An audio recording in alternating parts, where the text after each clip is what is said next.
Planetary Health, as organized by the IUHPE's Global Working Group on Salutogenesis.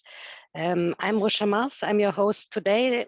I'm sorry I have to be it without any picture of me, but I think that is fine as long as you hear my voice. And I won't take a lot of place in this webinar.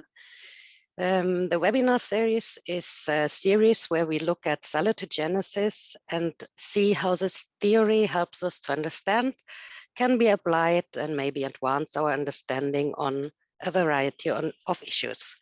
And today I'm very happy to present Claudia Maya Magistretti and Jake Costello, who will take you through this webinar on salutogenesis and planetary health. Please.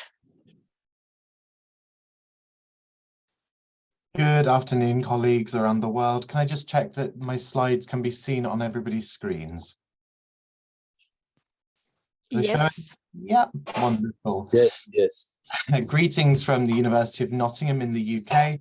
I'm Jake Costello, and I'll invite my colleague Claudia Maya Magistretti in Switzerland to introduce herself for our webinar today on salutogenesis and planetary health. And we're going to be talking about the theoretical orientation of our work and also how it is being used through the People Planet Health initiative.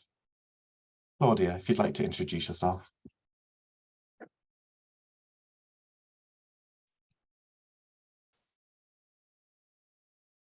Claudia?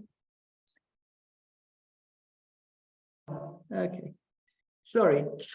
Apologies. Okay, my name is Claudia Maya Magistretti. Welcome to the webinar. I'm happy to be here with you and to present a project and a new concept together with my colleague Jake Costello. My name is Claudia Maya Magistretti. I'm a professor for health promotion. I'm also at IUHPE in the executive board, the vice director for partnership, and member or co-chair of both working groups, a member in the salutogenic working group as Jake, and the co-chair of the Planetary Health Working Group of IUHPE as well. Today, we're going to talk about people, planet, health. Jake, would you start? Of course. So, sorry, I should introduce myself. I am an assistant professor in public health nutrition at the University of Nottingham in the UK, and also a member of the Global Working Group on Salutogenesis.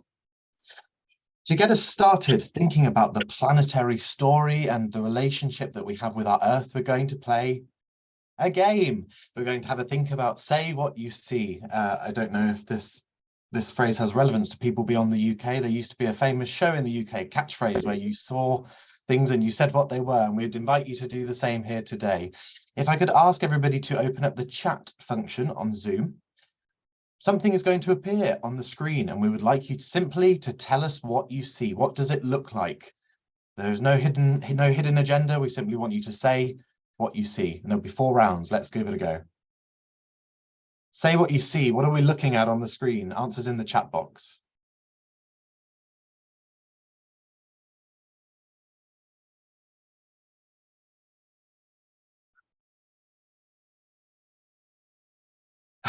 I instantly love that there is such massive diversity in these responses, from the abstract to the tiny. A pond, a map, a painting, a discharge pond, raw meat, life. I think that's an interesting suggestion. Tiles, a womb, dry riverbed, a placenta. I think when I've shared this with colleagues in the past, this particular image, they've suggested a cancerous lump of some kind, an ulcer, blood, farming. Some diverse ideas coming through from the big to the small. What we're actually looking at here is, and somebody did correctly guess, a discharge pond, says Amanda, a discharge pond. If you notice on the left-hand side of the image, the little squares are cattle, the little black dots are cows. This is out in a feedlot in Arizona in the United States. And the giant pool of red accumulating fluid is not what we might imagine it to be. It is not blood, it is animal feces accumulating around the size of the cattle lot. And I do like that some of these suggestions suggest life, blood, imagery of the organic, because ultimately, as this collection of feces builds, it forms pollution, and it does become like a cancerous lump on our planet Earth. What we're looking at here is a feeding lot, but ultimately we're also looking at the irreversible damage that pollution causes from animal agriculture. These cattle lots will typically operate for anywhere between 18 months and 2 years before they are blighted and they move on. The land is degraded irreversibly, and we're running out of space in parts of the Midwestern states to grow cattle and to raise these animals. Round 2, say what you see, give it another go. This one, hopefully a little bit more tangible, a bit more obvious. Answers in the chat box. What do we think? Death, says our friend Lucia, which was poignant, worrying. Coral, bleached coral. This one a little bit more obvious. The coral whiteout, says Mingnam, which is a great suggestion. As colleagues all over the world are instantly getting to us. Sleeping Beauty underwater, says a friend somewhere, which is worryingly poignant. This is, as many colleagues are noting, this is bleached coral of the coral reefs in Australia. It should be vibrant, full of life, full of colour, and of course it is sadly dying.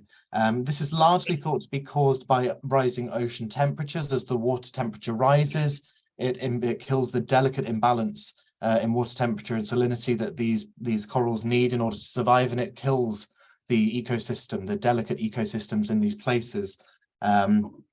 Combined with agricultural runoff from the state of Queensland and Australia, where agricultural chemicals run off the land and into the sea and bleach the coral at the same time, and the corals are dying, and these are thought to be some of the most precious places on Earth, and they are dying quicker than we can do anything about them. A third round. This one, again, I would hope that this was a little bit more obvious. One taken from the sky this time. I suppose we're looking at very different things here, but which part of the world specifically are we looking at here? Guesses in the chat box would be great.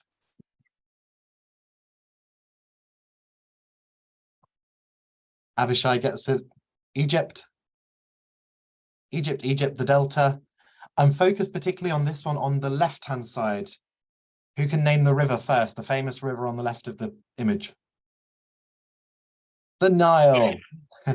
We've got some good geography people among us. This is great to see. This is the Nile River, and Egypt in the center of the image. What I've noted with students over the many years is that we're looking at the Nile strip, the strip of green and blue on the left-hand side of the image. And when my students see that photo, the first thing they say is, look at the Nile, it's this enormous river. But of course, the actual Nile, if you really, really look into the screen, the Nile is this tiddly-widdly line of blue right through the center. The green around it is the agricultural lands that are being used, farmed according to the use of the Nile River.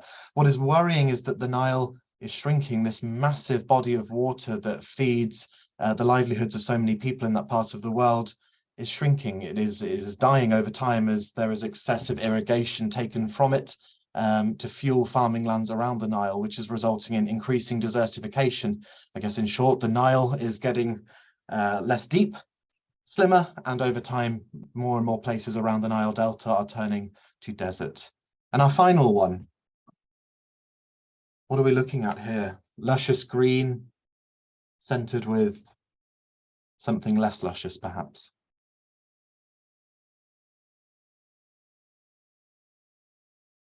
Any guesses welcome? Any thoughts? Deforestation? The bulldozed land, it is worrying. Plantation, we've got some wonderful suggestions. Deforestation for timber. David gets it closest. Deforestation certainly in the Amazon, but not quite for timber. Double points for anybody who can guess what they are raising the land for. What are we deforesting the Amazon to create space for? Zara, you're the winner of today's quiz. It's certainly for cattle, but not specifically for cattle to grow. It is for soybeans to grow in order to feed cattle on those feeding lots that we looked at out in Arizona in the United States. This is the deforestation of the Amazon, which is predominantly deforested in order to create land to grow cash crops in order to feed cattle, to feed the animal agriculture industry. And what we're looking at here is massive biodiversity loss.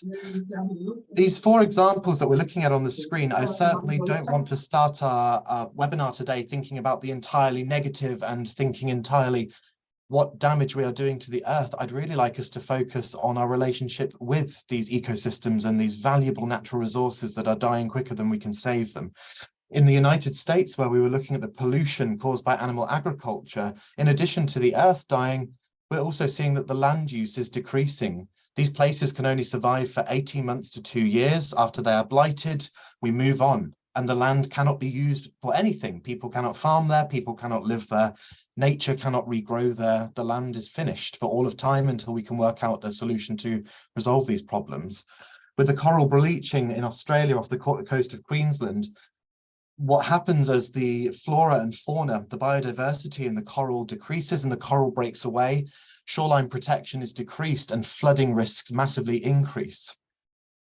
Out in Egypt, as the deserts grow larger, the Nile shrinks, we see increasing risks of drought, but also reduced access to water. And finally, out in the Amazon, as we destroy our beautiful rainforests and biodiversity decreases, our opportunity to harness useful medicinal plants decreases every day, and we kill thousands of species over time. And we increase our risk of zoonotic disease as people get closer to animals that they should not have contact with.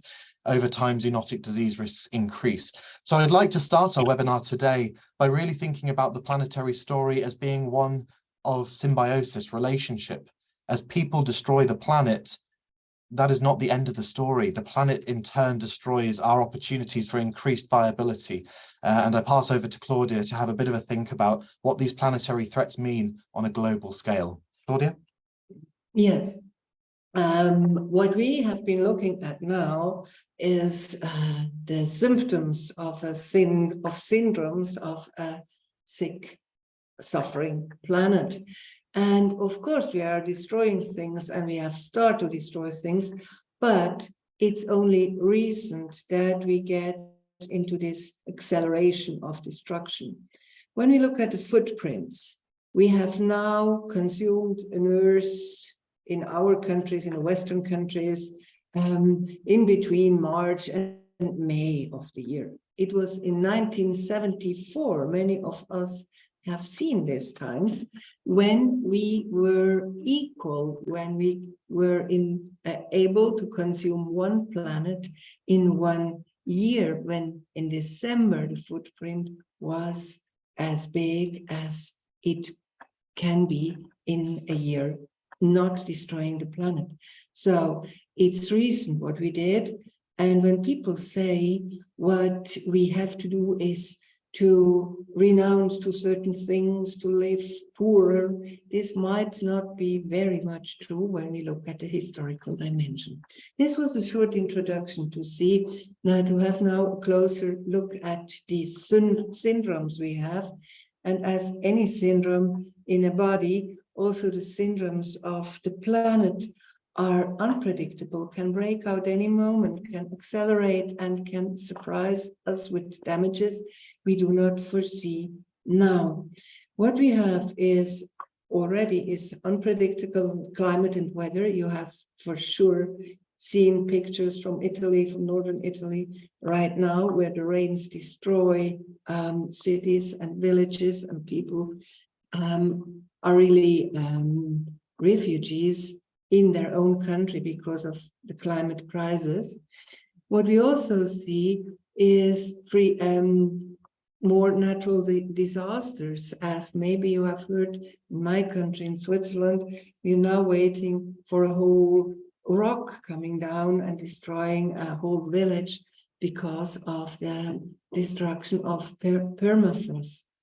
And we have, as in a body, the deconstruction of the ecosystem, so the destruction or the disturbance of the fragile equilibrium of hormones and organs and processes in a body can be seen in the earth as well, where we see, for example, with the example of the bees, when they die, what happens in the short and long run, not only to the bees, but to the whole ecosystem, has been shown very well in films recently.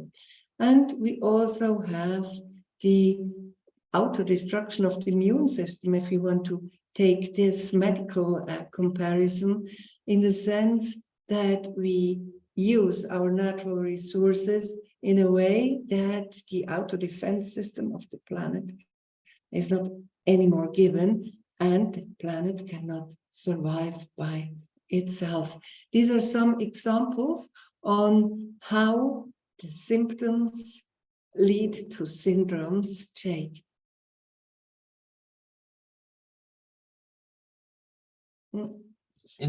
In terms of the relationship between Earth and the planet, we then see increasing human consequences of planetary degradation. And Claudia has shared some of these with you already, but to really separate the holistic nature of the damage that is done to human populations and human well-being through planetary destruction, here are just some examples of the impacts on physical, mental and social well-being as we see the Earth destroyed, and accordingly people are affected in turn. What we would like to highlight to you before we move on to a much more positive note of our webinar is that these things are inherently anthropogenic. Discourses that have made sense of planetary threats as being naturally occurring or inevitable or unpredictable have been long proven to be false. We understand that the examples that we have already looked at today are caused by mankind. Equally, they're caused by humankind because we are an anthropocentric species. We have privileged human needs over the needs of the rest of the ecosystems and the planet itself. If we think back to the examples that we saw earlier, the coral bleaching in Australia was caused by humans. It was caused by humans for human gain, for human consumption, on the assumption that there would be an ongoing, viable, inequitable relationship between people and the planet, that we could continue to exploit the Earth without consequence. And now we understand that to be fundamentally untrue. So as we move forward, thinking about the solutions to the planetary questions, ultimately we must be mindful that these things are human caused, they are human solvable, but in order to do so, we must move away from this anthropocentric way of thinking about the planet, that people come first and the Earth can take yet another hit. Before we move on to the more positive indicators of what this looks like, I would share Per Fugeli's work. Fugeli was a Norwegian doctor, and in 1993, he claimed, quote, "The patient Earth is sick. Global environmental disruptions have serious consequences for human health. It is time to give a world diagnosis and advise on treatment." And where Claudia spoke earlier of those functionalist analogies, that the damage done to the Earth is much like damage which can be done to the human body, Fugeli's understanding of the patient Earth very much speaks to that anthropocentricity. We cannot continue to simply exploit the Earth and expect there to be no consequences. What if we began to think of the Earth as an equal partner in our story? And I pass over to Claudia to explain how this is conceived in terms of planetary health. Yes, planetary health can be a way out of this logic of anthropocentric acting and thinking. But in the first paper we had in the Lancet, even there, we had the old thinking in it, claiming that planetary health is can be done or can be achieved when humans are steering the processes. So even in the first concepts of planetary health, this hierarchy of humans are the crown of creation and they will either do bad or good to the planet has been maintained. Our definition and later definitions of planetary health are different. We claim that planetary health needs a completely way of thinking, that we do not think we can rule the world, but that we value the interdependence of the global well-being of the Earth and all the beings on the Earth, and the well-being of the humans. And we think we need to redefine the relationship and find equitable relationships with all living beings on the Earth and the Earth itself. And this means, as in every relationship, we respect planetary boundaries, we respect the boundaries of others. This is normal in our human relationships, but we do not live it as a normality in our relationship with the planet, the Earth, the animals, nature. and anything that is not human. And so, in consequence, we come back to very feminine or classically feminine concepts that we do not steer processes, but we care. We are caretakers, not owners of the earth, and we do care about all the other living beings in respectful and equitable relationships. What this is not so easy to define. Before we are going to tell you how people define it, we would like to have your opinion, Jay. Thank you, Claudia. So as we say, we believe that the planetary health paradigm is fundamentally underpinned by the idea of equitable relationships, appreciating that human-Earth relationships are not equitable and are not respectful, and that disrespectful relationship is fundamentally unsustainable. And so to begin answering our questions of how to create equitable relationships, we ask you, what does a healthy and respectful relationship look like to you? And we'd like you to use your phone, your device, whatever, to scan this here QR code, which will take you to a Padlet. And we would like you to tell us, what does a healthy, respectful relationship look like? And please don't feel any obligation to answer in terms of planetary health. What does a respectful, healthy relationship look like with your partner, your children, your family, your friends? A healthy relationship between work and life balance? What does a healthy, respectful relationship look like? And I invite you to head over right now to Padlet to give a response.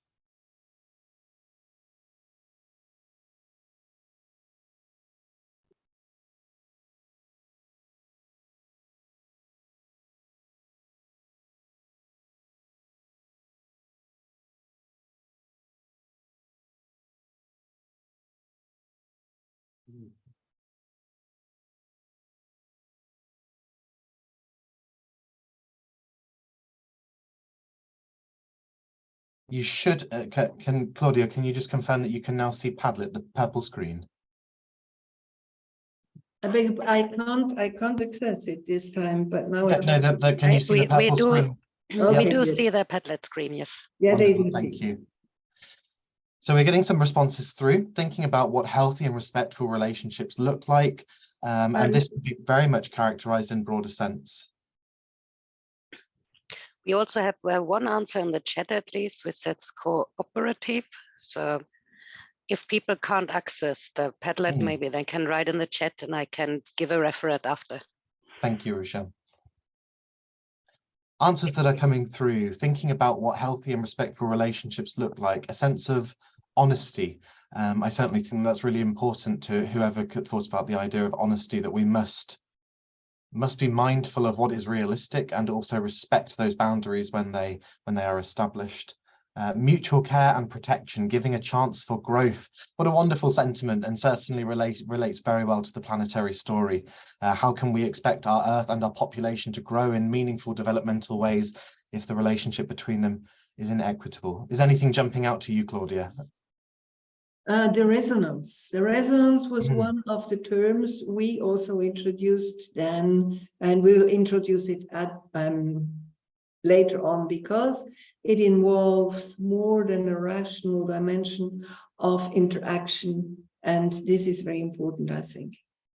I love whoever wrote moments of joy and laughter and a sense of contentment. What a wonderful sentiment, and certainly relates incredibly well to the work that we're doing with the People Planet Health Initiative, which is entirely centered around relationships that are fun, enjoyable, those that people can use to grow communities in meaningful ways.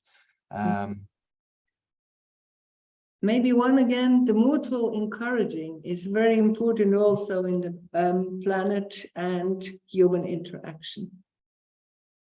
And I think maybe just a final comment. I like the idea of I too like the idea of the mutually encouraging, but getting space where needed. I think what a lovely sentiment. Thinking about how we respect the space that is needed between different partners in relationships. Again, relates very well to respecting boundaries of what is possible between different stakeholders in that relationship. I invited you to give some thoughts on what you consider to be a healthy and respectful relationship, and that could have been in terms of your relationship with other people, with animals, ecosystems, partners, economic opportunities, and now we'd like to make sense of what those mean for the planetary story. So I will switch back to our slides. And just while you're switching from the chat, there has been cooperation, forgiveness, and acceptance has been the words describing healthy relationships. Thank you, Valerie. Forgiveness is such an interesting one. A great deal of the challenge of planetary health, particularly from a political perspective, is enacting action in such a way that we are able to move on without creating massive consequence or indeed without a sense of liability. So giving a sense of forgiveness, I think, is also a really important sentiment in how we build relationships between people and the planet. Yeah.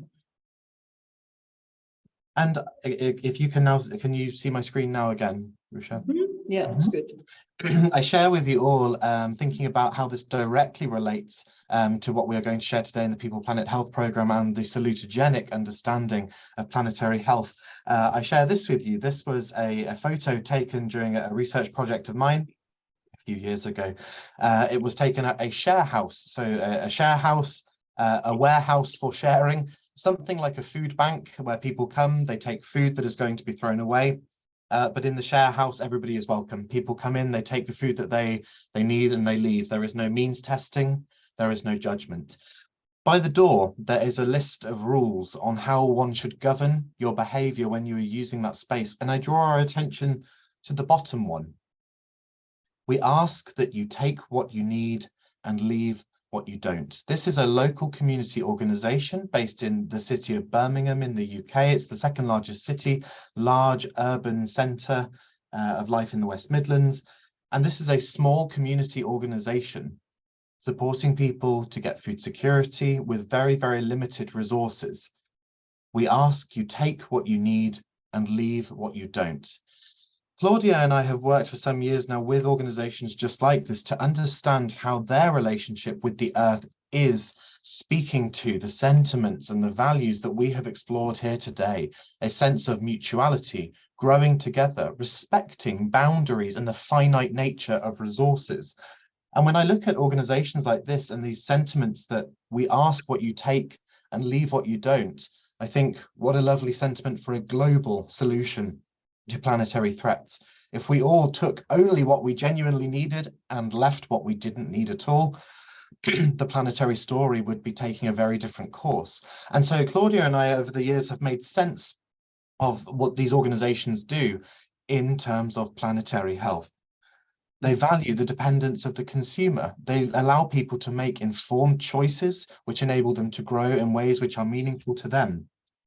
They have a respect with the earth. They understand that there are finite resources on the planet to feed its population. In this particular organization, they're using food waste to reduce carbon emissions from the food system, and at the same time improving human well-being through reducing malnutrition.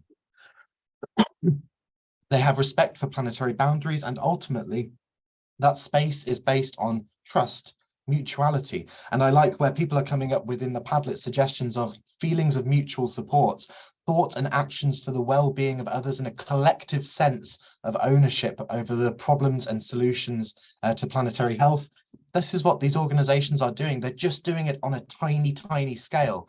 Our work in planetary health and salutogenesis involves upscaling those opportunities much larger. Claudia. When we started the initiative that's called People Planet Health, we started with exactly these kind of thoughts, because we knew the anthropocenic way of policy making failed. If you think of all the global multinational climate conferences, they all could not provide any solution. So this could not be the way to move forward. But we assumed that on this local level, we just heard about from Jake, there are healthy and healing processes already going on, because locally people start to find solutions. They have found solutions. but they are not seeing these solutions. They are not shared and they do not have a voice. And this is what we wanted to start with, because we believed, and now we believe even more, that these small little grassroots initiatives, they do a lot of health actions that on a small level improve already planetary health and create planetary health in a salutogenic process. Who are these groups? They are so different. They are, of course, young people. But we also have the very old women and old people claiming now at the European Court for better protection against heat and climate change. And we have indigenous people who come with another kind of knowledge than the one we were using for long times in the interaction with nature and the planet. And we have a variety of small and bigger initiatives on the whole globe. We also have new connections socially, in the way that these groups create new communities, bring people together that before did not even know each other, but now work together. They are highly inclusive. Many of these movements have no problems to work with people with mental health problems and include them as anybody else. So there are new communities coming up, but also new interactions of issues. For example, as we will see later, the connection between sexual health and planetary health. Jake.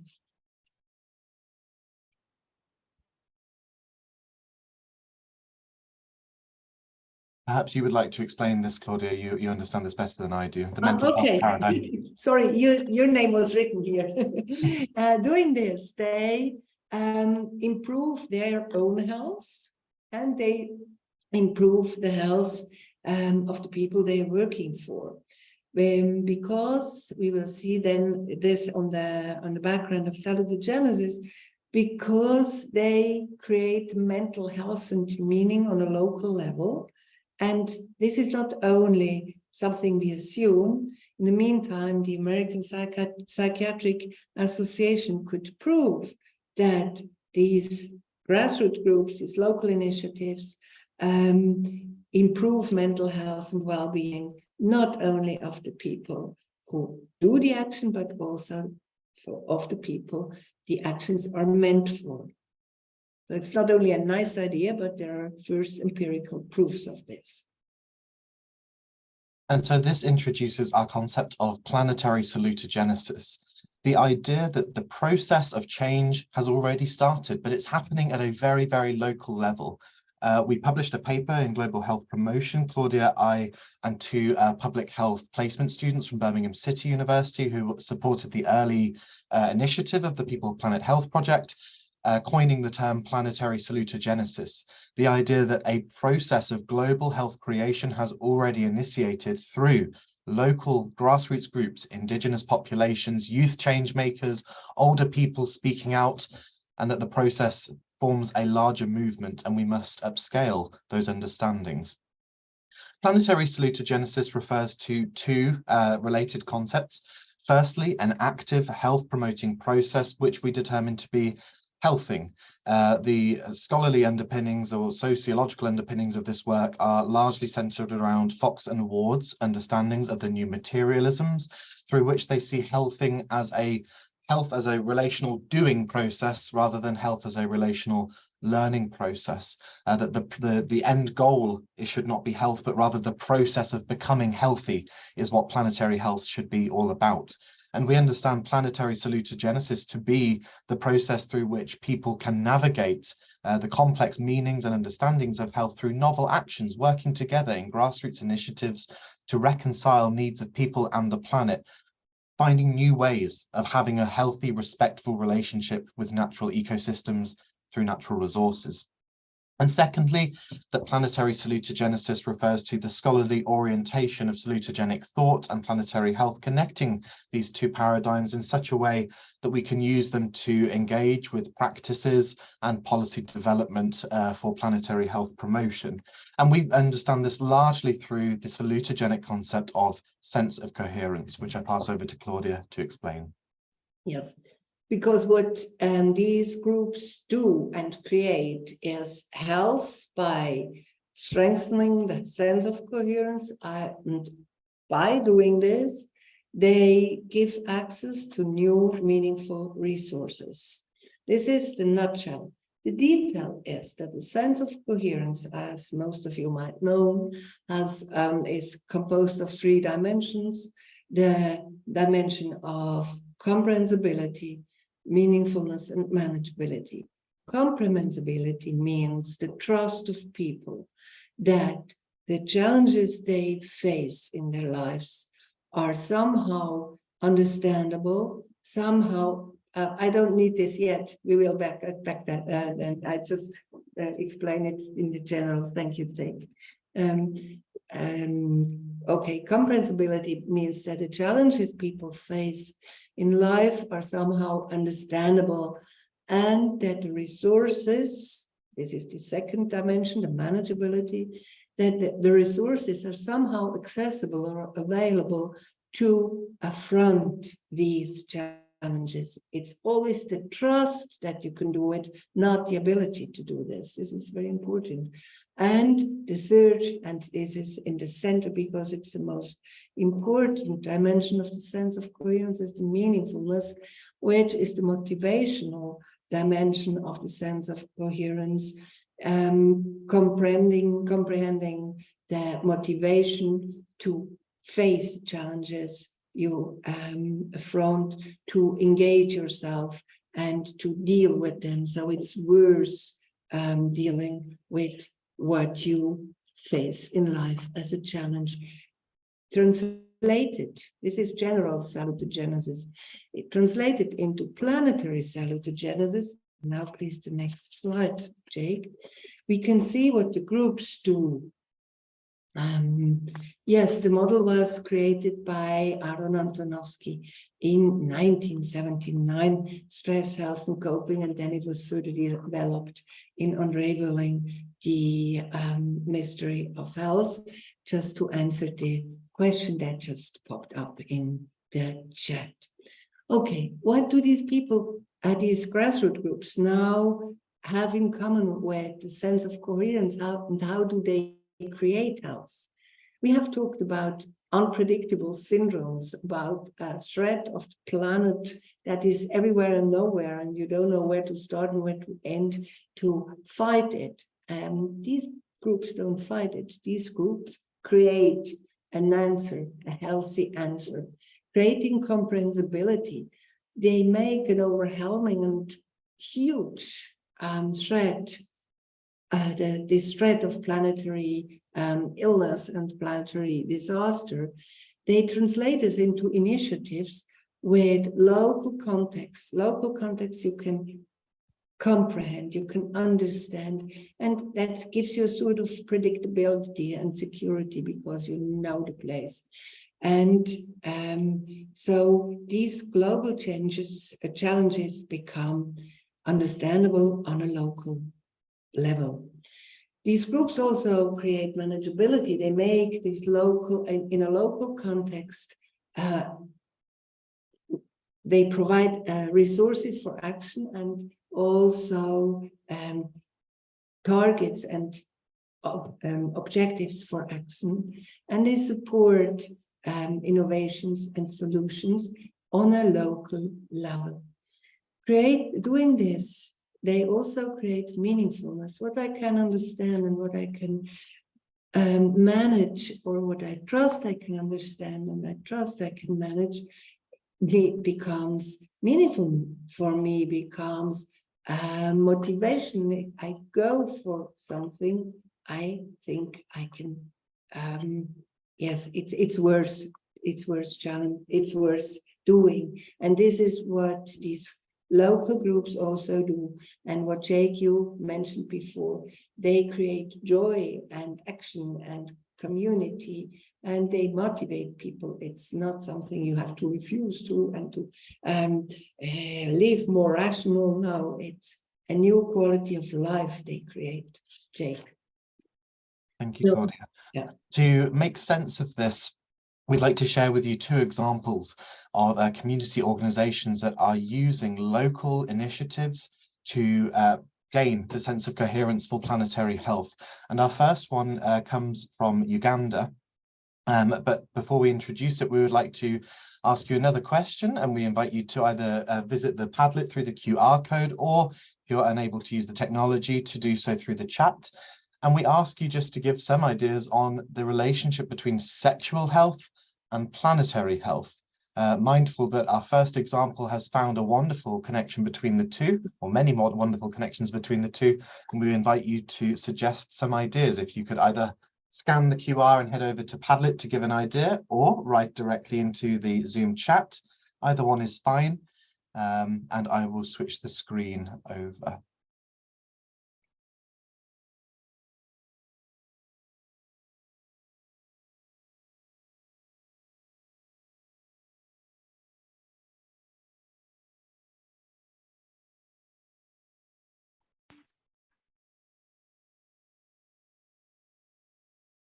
You should now be able to see my screen. The screen was on and now we see the Padlet again, yes.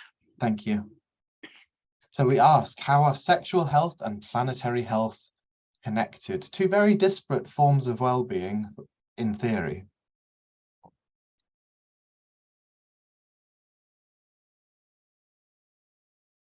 The idea that both tap into the sensual. I wonder what Claudia, what do you think of that one? I think it's very true. I like it a lot. And maybe to tell you the background, no, afterwards we will tell. Also the other one, the ability to reproduce is at its best some subject. There is certainly a common connection through the thriving and flourishing nature of both fields of activity. It's true.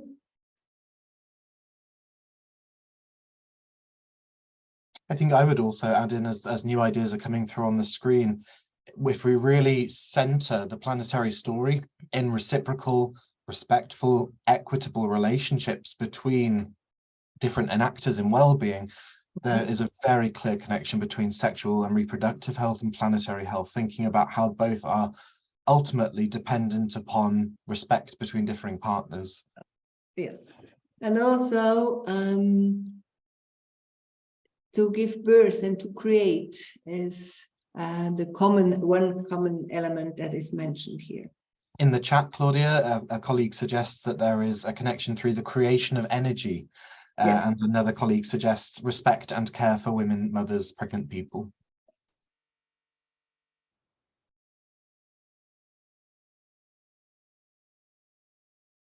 And Theodore co-creative processes, yes, co-creative processes. Certainly. Yeah. Thank you for your suggestions. I will switch the screen back to my slides. Yes, and we thank you very much for your wonderful ideas. You're on a very conceptual, philosophical almost level. We asked this question: trust the reproductive powers of women. Yes, this is the next sentence I need to go to the next slide, because the Uganda Youth and Adolescent Health Forum has a very practical approach to sexual health. We will get back to what this initiative aims at. You can read it already here.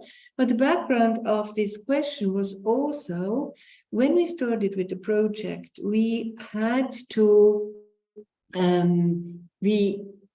a very narrow side on what planetary health is. And the grassroots movements showed us to how many different new and not thought of topics planetary health relates to. And one of these is the sexual health and the Uganda Youth and Adolescent Health Forum. This initiative in Uganda is led by young women, and its main goal is, I'm reading now from their pamphlet, is to advance the health, rights and well-being of adolescents, girls, young women, and young people in general. And what do? They train young women and girls in making and using reusable sanitary pads, which are made from environment-friendly materials. This is nice, but well, and not so much for planetary health. The logic behind it goes further. These pads are very important because they are distributed to women and girls from far and hard to reach areas who do not have access to these services, that often then, most of the girls at 12 or 13 there, drop out of school, get pregnant early, and most of the time have more children in consequence than they can support and end up in poverty. And this is what the Uganda Youth and Adolescent Forum told us. Our part for the planetary health is to do less of our way we damage the earth, and our way to damage the earth in our country is we have too many people. So the important thing is to give young women education, more choices in life, so that they do not have too many children and too early too many children. So the small little sanitary pads are very significant for the big framework of planetary health. And we also asked the grassroots groups we worked with what their vision was for planetary health. And the Uganda women said, in essence, achieving planetary health requires that we center and prioritize reproductive health as the two are intertwined. We create health by planetary health, and we cannot achieve planetary health without reproductive health. And we must not act as if the two could be separated. Jake. Thank you, Claudia. We then hand over to our second example here in the United Kingdom. This is an organisation that I directly am involved in and founded with research participants some years ago. The Real Junk Food Project Central is a community grassroots organisation founded as a social enterprise, and it works to reduce food insecurity in vulnerable households in Birmingham in the UK through redistribution of waste that is edible, in-date, tasty, nutritious, but destined for landfill sites. We acknowledge these two competing injustices, that people are going hungry while we are putting edible food into the ground to rot, and we wanted to do something about it. And I really love that a colleague earlier mentioned this idea that the planetary health story should be joyous, enjoyable, it should create laughter and fun. And I hope that for sharing these photos we share with you, that we believe in much the same ambition, that food has connected dignities to it. It should not be a malaise process. It should be something very much ingrained in human dignity. And so this organization tries to attempt very much that planetary connection. How can we respect the finite boundaries of natural resources by reducing human suffering and also solving an ecological challenge? And they do so through the slogan, we want to feed bellies, not bins. And I'm really pleased to share with you today that this organisation that has been running since August of 2017 with no funding from government sources has just reached just over the 1.1 million meals mark. And we have a video that we would like to share with you to celebrate that success in terms of the planetary connection.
I I hope that the video emulates that sense of joy and fun and community that comes through the process of planetary salutogenesis. And these are just two examples of countless organizations all over the world which are making a difference using grassroots organizations, grassroots initiatives to form reciprocal relationships with the earth. And I should mention so that this organization, like the Uganda Forum, was asked, what is your vision of a healthy future of planetary health? And this organization's response was that it sought never to exist. It wants to put itself out of business because in a healthy future, there should be no need to distribute food waste. There should be no need for hungry people. And so their version of planetary health is one in which organizations like this have a diminishing responsibility to connect the dots between the people and planets. And I pass over to Claudia to explain how we can make sense of these organizations in a global structure. Claudia. Thank you, Jake. Yes, all these small initiatives, they are hidden, or they were hidden. And our aim was to amplify their voices and to give them not only visibility, but also a voice on global policy. And we were inspired by two main papers, and we inspired a third one, let's put it this way. What we were looking at was the IUHPE Vayura Planetary Health Manifesto of the indigenous people. This paper claims that effective and equitable strategies are needed for a sustainable development. So social equity and planetary health were linked from the beginning. Vayura is a Maori, a New Zealand Maori concept, and it refers to the interconnectedness of people, nature, and health. And what this statement also claims for, I quote here, is a cooperative, effective, reliable, and inclusive system and processes at all political levels to achieve participation, peace, justice, human rights, and health equity. And our People Planet Health initiative wants to be a step into this direction. We did together a policy paper. Jake will tell more about it later. And this paper was able then to inspire the WHO Geneva Charter for Wellbeing, where, and this is a really good thing, we think, is where WHO claims for coherence in societies, communities, and coherence in relationships of people and the planet. They also describe a need for health promotion that focuses on inclusivity, equity, and meaningful participation. So both these papers were encouraging, and we encouraged them to do this kind of bottom-up policy. I don't know if you have ever been to WHO meetings or WHO conferences. This is new because the classical way they do or did and do still policy is top-down, where governments together produce papers that are not always put into practice. And here we have the other way, from the bottom up. We come from the practice and to inform policies.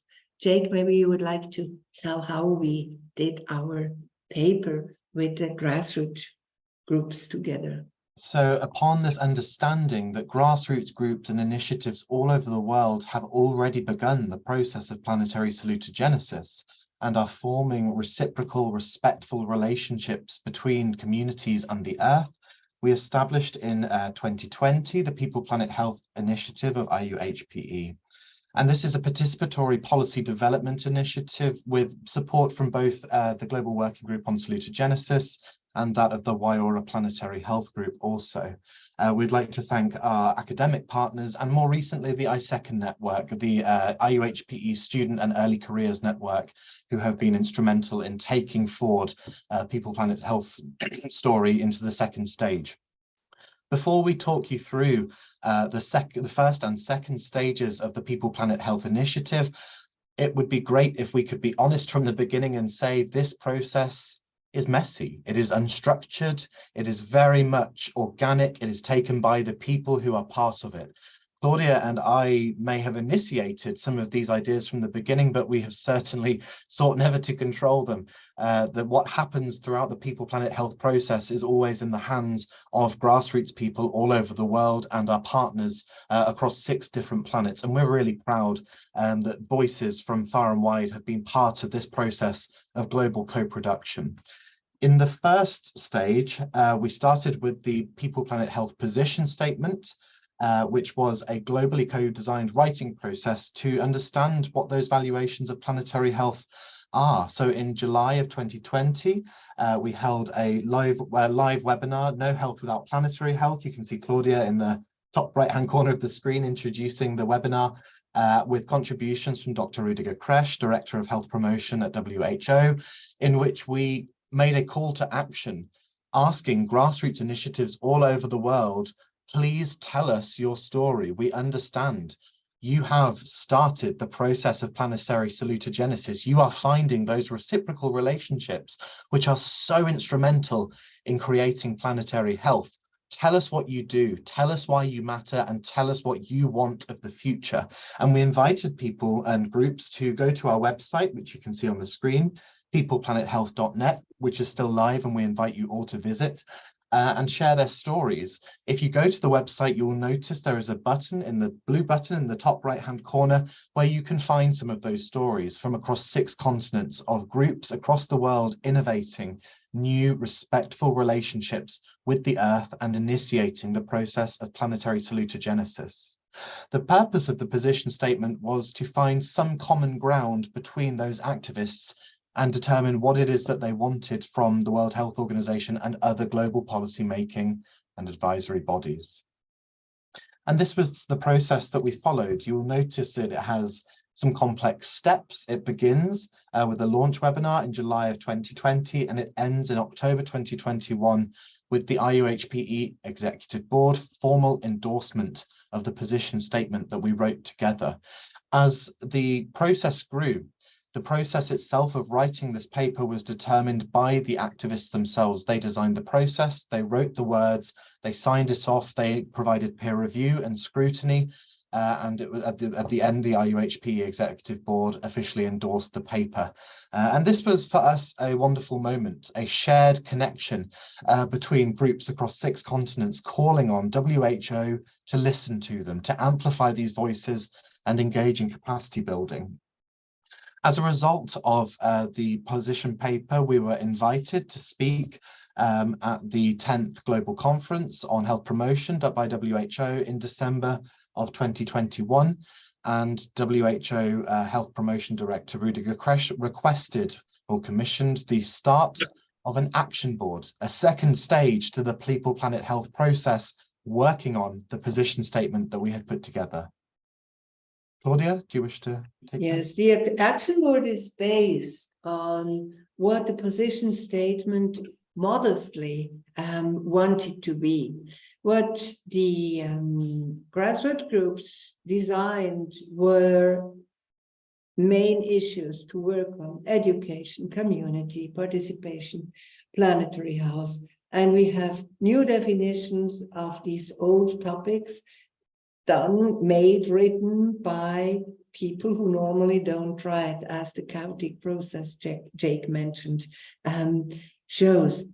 At the end, we suggested 2 things. We suggested that grassroots activists could inform planetary health policy, practice, and action for WHO, and we vice versa thought that WHO could be a powerful partner to increase their voices.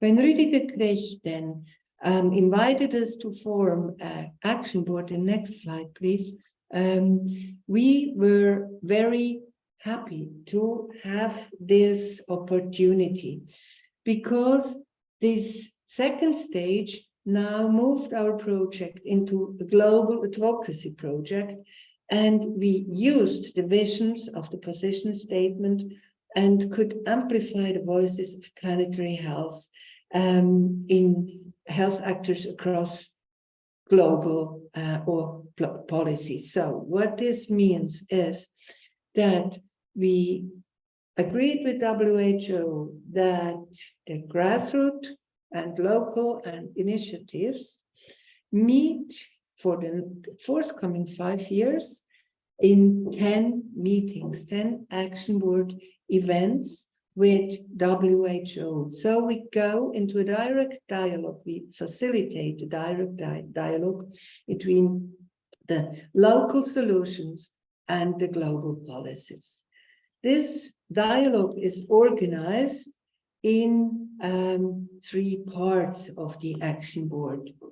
We have first a preparing meeting. First the issues. The issues are chosen once a year by WHO and once a year by the local initiatives. The issue will then be prepared, or was prepared in the first meeting already, in a virtual workshop where the topic is discussed, innovations on a local level are exchanged, and we try to find a local synthesis of ideas. This means not that we agree. This means that we have a kaleidoscope or a variety of ideas also that maybe sometimes come together, sometimes fit together, sometimes are just different approaches to one topic. Following this preparing meeting, we then meet with WHO colleagues, including Dr. Krech, and share the synthesis and the innovations. And in the third, inform global politics. This was the thought. What turned out so far in the last action board meeting was it's not an informing process bottom up, but it's a common learning process. Both sides learned a lot in this workshop we had. Therefore, the dissemination and advocacy that we want to offer to the grassroots groups in the first meeting was not even asked for, because the discussion and the start of a new movement itself was value enough for the participants. This is the introduction. Maybe Jake, you would like to add some things to this second stage of the People Planet Health Action Board. No, I think, as Claudia says, this is an advocacy program. So the idea is very much finding synthesis across the activist voices, grassroots groups, indigenous peoples, change makers, both young and old, across the planet, and doing so in such a way that we can uplift those voices to powerful policymakers at WHO. And as much as these meetings might seem succinct, they are rare. In terms of our development of this process, what we discovered is that the WHO already engages in a series of civil organization platforms trying to listen to the voices of non-experts, and those platforms are actually fulfilled by experts. Very often they're dominated by highly learned voices, by academics and by medical doctors. And when we look at what the WHO is currently doing to listen to the average person, there is very, very little engagement with change makers, people on the ground innovating solutions to the planetary crisis. And so these interactions twice a year are vital to amplify local voices to global policymakers. And we share with you the outputs of the first meeting, which was held in October of 2022. The WHO chose the question for the first action board meeting, as we take it in turns, like Claudia said. WHO determines one question, and then the next meeting will be determined by the grassroots members. The WHO asked us to start the first of our 10 meetings with the big, broad question: what does a healthy future look like, or what does well-being look like in a healthy future? And the Action Board members, representing in that first meeting 5 of the inhabited continents, recognized that they felt that the key characteristics of a healthy well-being on a healthy planet are responsibility and accountability. And they gave us some pertinent examples of what this looks like. Colleagues from Southeast Asia particularly noted that they were experiencing conflict in the planetary threats, that communities were falling apart over how best to resolve planetary challenges and fighting over natural resources. In a healthy future with healthy well-being on a healthy planet, there would be no such conflicts. And so we are establishing from the very beginning of our 10 meetings what it is that we are working towards. The outcome of this discussion was 4 elements. Firstly, that the process of participation must be further amplified. The People Planet Health process is a great start in getting regular, innovative voices into the process of policy development, but it is just the beginning. We must continue to include more voices, more diversity, new ideas from different stakeholders across the continents. And secondly, that there was a need to appreciate those solutions in more tangible and less economic ways. A clear theme that came through this meeting was that measures of human progress are often acknowledged in terms of economic gain. And Rüdiger Kresch, Director of Health Promotion at WHO, himself recognized with our grassroots activists and had to appreciate that many of the measures of human gain have been done so purely in terms of economic output, purchasing power, gross domestic product. And that is ultimately what has led to this anthropocentric way of viewing the Earth as something we own, not something over which we should care and take responsibility. And so what our first Action Board members declared is that they wanted new, appreciative ways of looking at what local groups are doing all over the world. The output of this first meeting and its dissemination was really quite unexpected. We were invited, the Action Board, the grassroots members, were invited to scrutinize and provide peer review on the WHO Global Framework on Achieving Wellbeing, a new major piece of advocacy policy from WHO. And for the first time, regular people, grassroots activists on the ground, were able to change these documents, suggest what they wanted to see in them. So this, we were very much welcome to participate in, and we were really happy to have that opportunity. The second Action Board will take place very shortly, and I pass over to Claudia to explain its focus as chosen by the grassroots activists. Yes, the grassroots activists proposed the first part of the next topic of the next Action Board in June 2023. If you want to join, go to the IOHPE website for details. This second topic was proposed by a woman from Honduras in the last meeting, in the last Action Board meeting, and she proposed participatory methods because we all think health promotion experts all think we know about participation, but what grassroots groups, what local initiatives can tell us about everyday participation, about participation in their areas, in their topics, about participation of so-called hard to reach populations as very marginalized and vulnerable families or other groups. There we can learn so much. And we had one example in the first Action Board, and WHO was enthusiastic to learn more about it. So the proceeding is always the same. We ask all the people on the list, on the mailing list of this Action Board, all the activist groups. It's only possible to come in if you want to participate actively. There are no passive people on this list. So these people are asked, this has been proposed, participatory methods. What would you like to propose else for the next Action Board? And what we got this time was the concept, to include the concept of community-urban regeneration. And this community-urban regeneration means reconstructing problem spaces in cities and developing spaces for urban community groups, and also to help them to climate change, to adapt to climate change, and in a participatory way, of course, not only with the appreciative inquiry, but also with other methods. So urban regeneration is understood in a very broad way.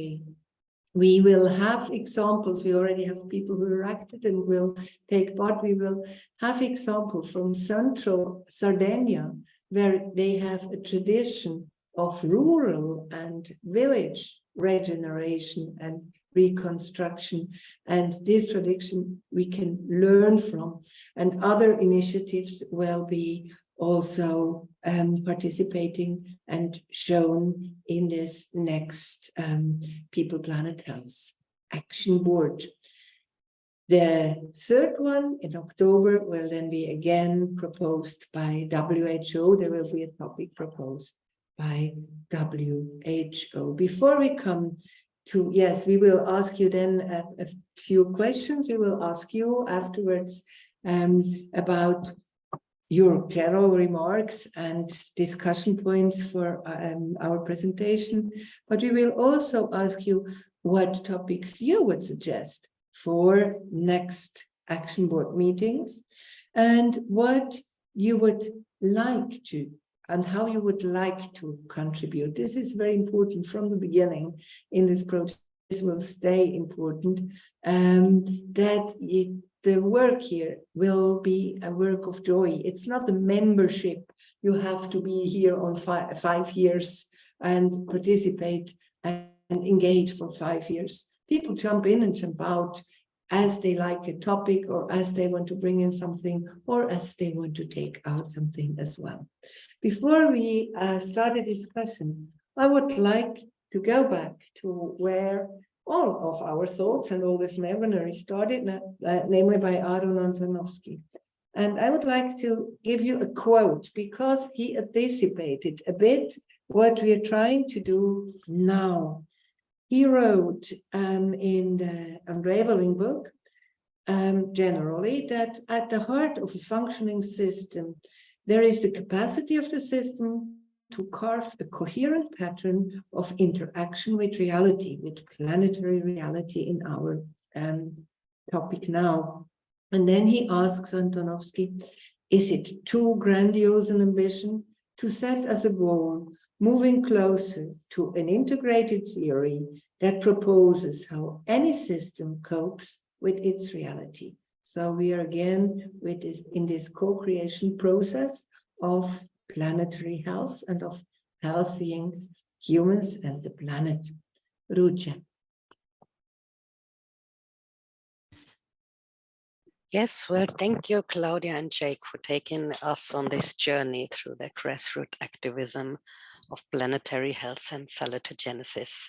Now, I understood that you have prepared some questions, or should we take questions from the audience first?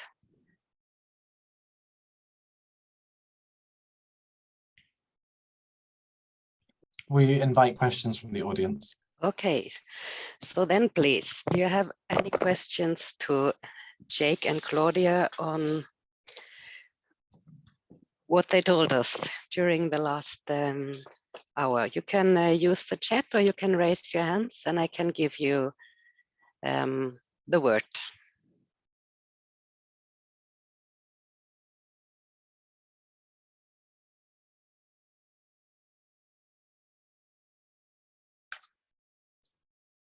Perhaps if I could respond to a question in the chat, Rusha.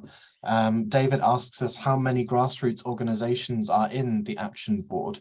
The answer, David, is I don't know. It would be hard to tell. Our mailing list is enormous. There are some organizations have multiple representatives, other organizations have only one.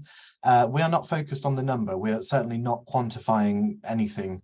As long as there is broad diversity across domains of planetary health and salutogenesis, and diversity across the planet and the inhabited continents, everybody is welcome. As Claudia says, the Action Board has no fixed membership.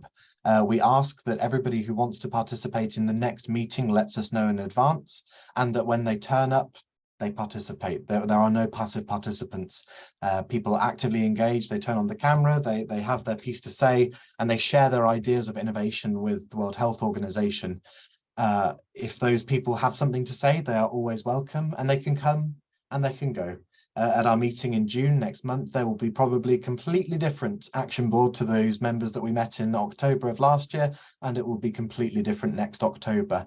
One of my reflections throughout this process of learning how to do planetary health and salutogenesis is that activists are busy people. They don't have time to join every meeting that we can possibly invite them to. And so we want to make this process as flexible and dynamic as possible. If the question that we are asking in June speaks to your interests, please join us. If it's not of interest, wait till the next one in October, or indeed tell us what you'd like to discuss in October. This process is very much in the hands of people who make a difference.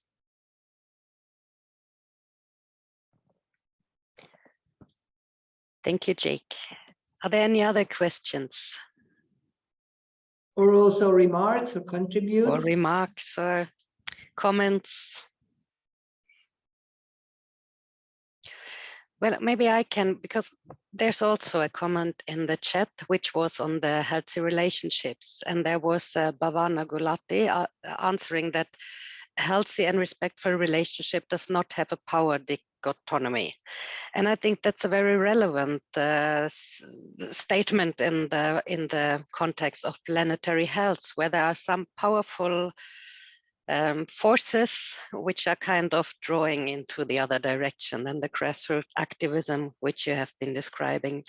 Do you have any thoughts about how salutogenesis might contribute to address and maybe even challenge this power dichotomy and come to a more balanced, equal relationship? I think it's already going on. What we have to do is to show what is going on. And I think this power question is an important one, but not the one we mainly deal with. We deal with forces, not with powers. And if this is enough for a first answer, we can discuss it later. I would like to go over to another question in the chat that highlights the importance of defining needs. What are needs, and how can we say, take what you need and leave what you don't need? And this is something I would like to refer to, because this also connects to the concepts of resonance and reciprocity, that the difference between need and greed, or need and violating boundaries, cannot be defined by itself. It's an interaction between the people and the resources, or the people and the planet, or the people and the animals. This is what I wanted just to add to the last comment in the chat. If I could also reflect on Elizabeth's question, I think it's an excellent question, determining what need means in that question of take only what you need and leave what you don't. That particular phrase came from the food aid organization that works in Birmingham in the UK, who I continue to work with in my health promotion practice. The organization that I continue to run, just as a reflection, the organization I continue to run now does not impose usage limits. We actively encourage people to come as often as you would like and take as much food as you need and leave what you don't. And people have been saying to me for years now, external observers, friends, family have been saying, but Jake, somebody will come, they will take all the food. What will you do? People will exploit this. And never once has it happened. We have served 1.1 million meals. We support food security for hundreds of thousands of people in that city.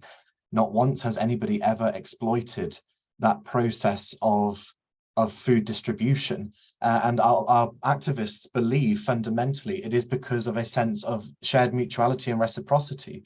They become active stakeholders in the running of this organization. They understand that if they take too much, the organization, it has no funding, it has no government backing, it has no support. If they take too much, the organization ceases to function, and it won't be back next week to provide food security.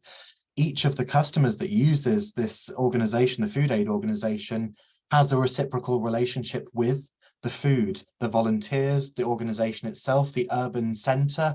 There is an ecology of reciprocity and mutual belonging, and that ultimately determines what need means to these people. They don't take too much, they don't take what they don't need, because they understand that there are consequences of doing so, and they form mutualities. I don't know if that's made things more complicated, but it is certainly an example I can see on the lived experience of health promotion in practice.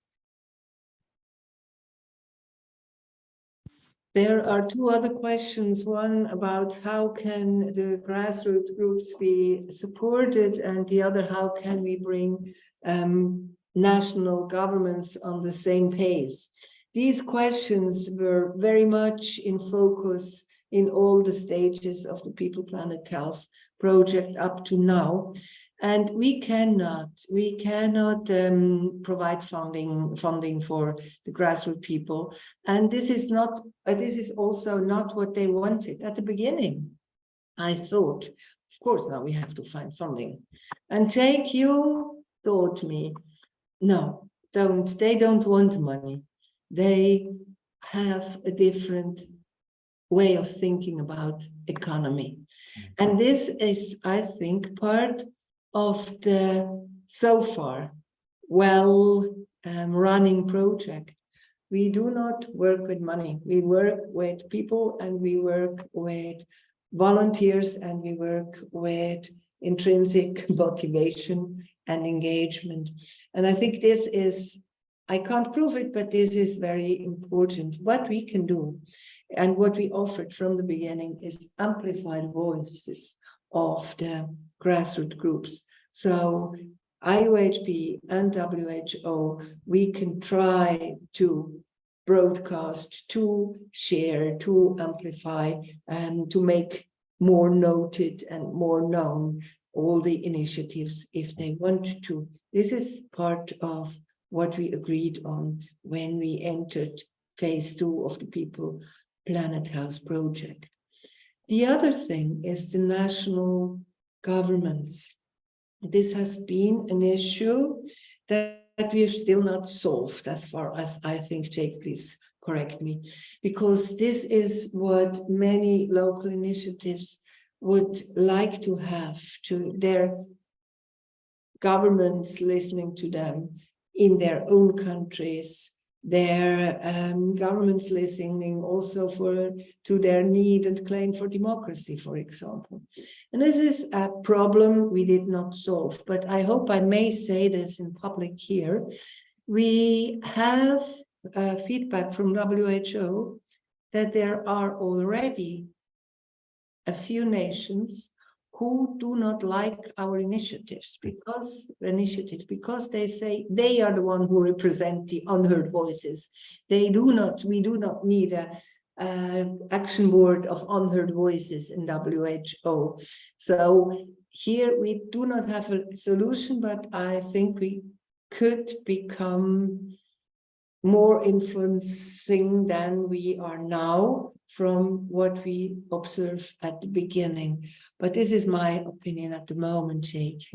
I would also reflect, so where Sharon asks about funding to stay operational in small grassroots community organizations, many of the member organizations of the People Planet Health Initiative are those without funding. In fact, the 2 case studies that we have shared with you today started with no money at all.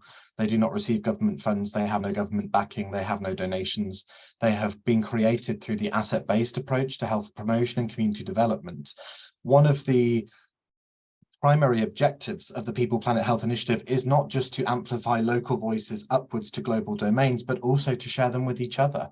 That there is an exchange in knowledge, practice in community development, capacity building across continents, nations, grassroots organizations. And certainly if one organization has found a sustainable way of making their organization work without national government monies, then that is something that we can use People Planet Health as a platform to share as a practice in community development. So I from my own health promotion work, I fundamentally disagree that community organizations require funding to maintain themselves. In fact, there are many innovative ways of doing so that do not rely on money. And People Planet Health provides a platform for organizations to share good practices that can emulate that concept.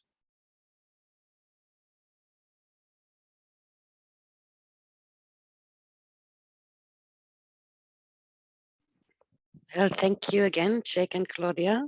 I think I can't find any more unanswered questions in the chat. We have if anyone hand. feels Bhavana Gulati rose her or his hand. So please.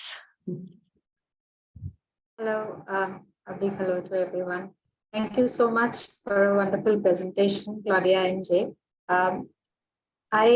Two things that I wanted to highlight.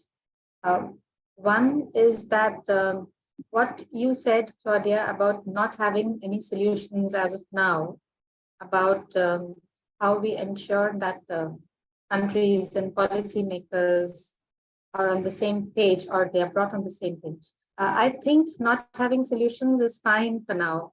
Having the right questions is more important. I think that is where we should start, and people are at different levels of starting up in this direction. So a big thumbs up for that.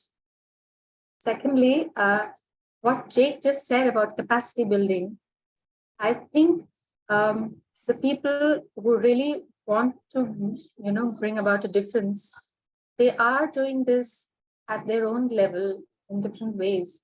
I can say, as a mother of teenagers, that I keep on, telling them about the little steps that they can take on their own to contribute to a healthy environment, starting from the unit I, going to the larger unit family, and then neighborhood, community, right? So this is how we contribute, and this is my family's way of dealing with it at our level.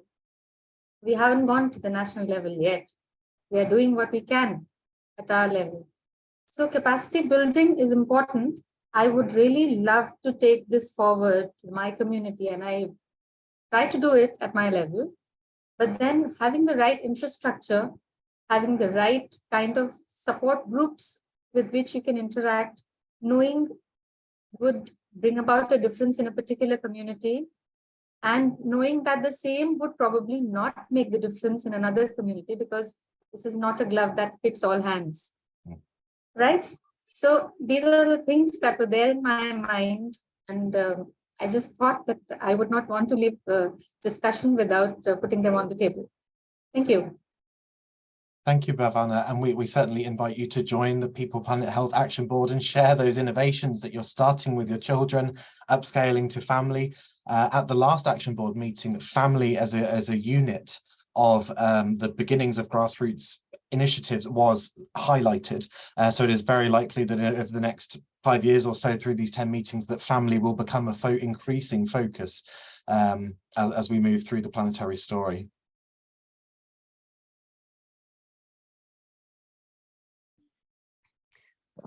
Is there anyone else I haven't noticed? A hand or a comment in the chats, which I didn't. There is a question in the chat, Rusha. It's from David, and he asks, why does health always precede well-being in words and actions in academia? Yes, David. And systems, including salutogenesis. And this is something that we have to acknowledge. We always use the terms health and well-being. And for anybody joining us today, listening to this question and thinking, oh, it is just minutiae, he is just talking about the phrasing of these things is instrumental. And WHO colleagues have acknowledged this. The way that we make sense of these terms very much determines how we privilege them. This is why at the end of the first action board, we were delighted to be asked to scrutinize, edit, peer review the global framework on well-being, which for the first time seeks to address that imbalance. It is likely to be published some point this summer by WHO, and as we have the final look at the final draft version of it, something we can advise is that the primary focus of that documentation is how do we change health and well-being to well-being and health. So hopefully there are some interesting ideas to come in this domain, and certainly the People Planet Health project is part of making them happen.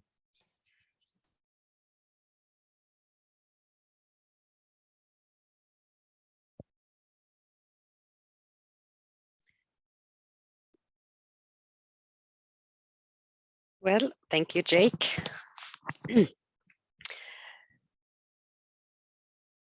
So I'm still trying to screen the chat now for any new comments, and I found one from Celine saying that, well, the healthy life habit might be well for Westerners. What about the others? And I'd like to expand this because even while grassroots activism might be a very important driving force for planetary health and individual health, grassroots activism might be very different in different national contexts. In some contexts, it might be supported in a way. In other contexts, it might be really not supported or even looked at with a kind of suspicion or even made illegal.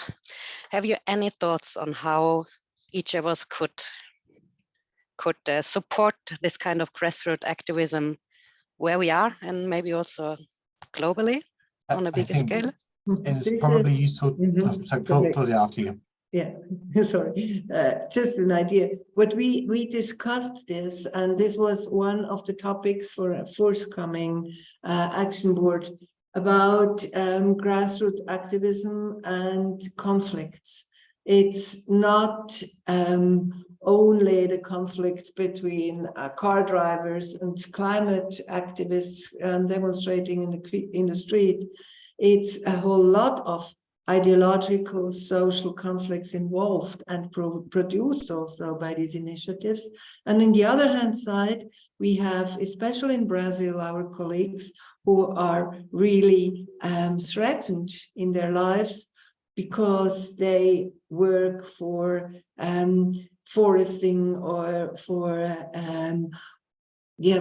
protection, only for nature, protection for nature. And so this is going to be one of the issues we plan to discuss either in the third or in the fourth action board. Sorry, Jake. It's okay. I also reflect, so something that has come up through the case studies, the stories that organizations shared, is that there is a stark difference where some grassroots organizations in some nations are heavily connected to the political agenda and the political life of that country, that city, and in other places there is no politicization at all of grassroots activism, like Rusha suggests, where it may or may not even be possible or legal or permitted. I think the concept of People Planet Health serving as a capacity building platform to share those stories with each other of what works and what does not work is key.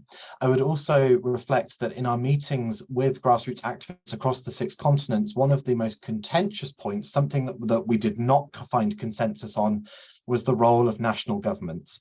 There were some grassroots organizations that had this very firm idea: my government does not work. That is why I have established my grassroots organization.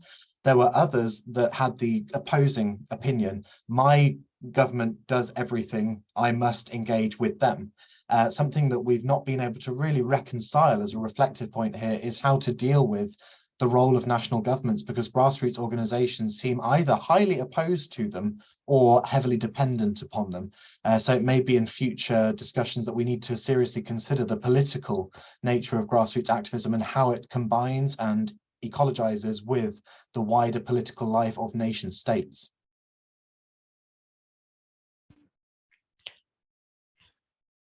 Well, thank you.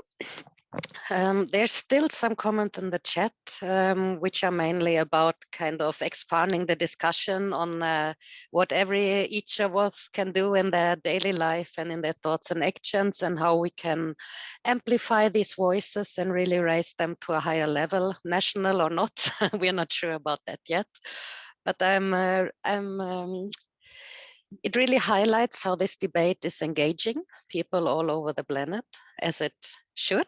And I'm very happy to hear from your experiences with doing this. Sorry. I'm sorry for losing it now.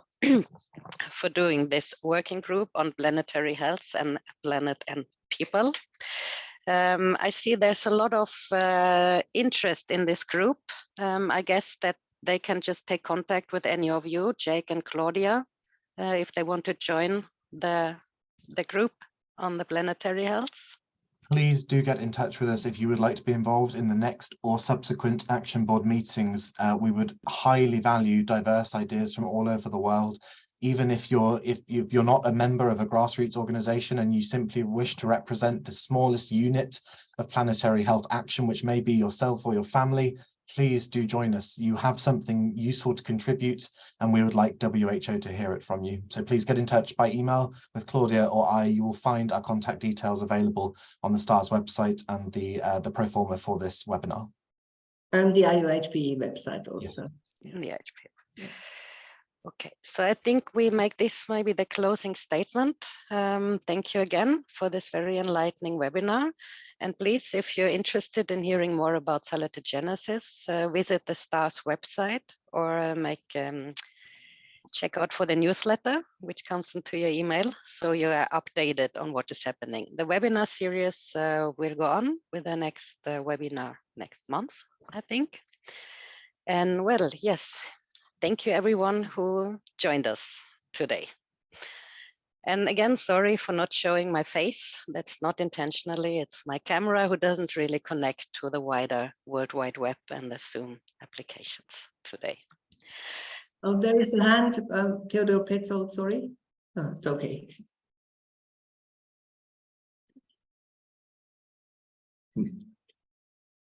Thank you all.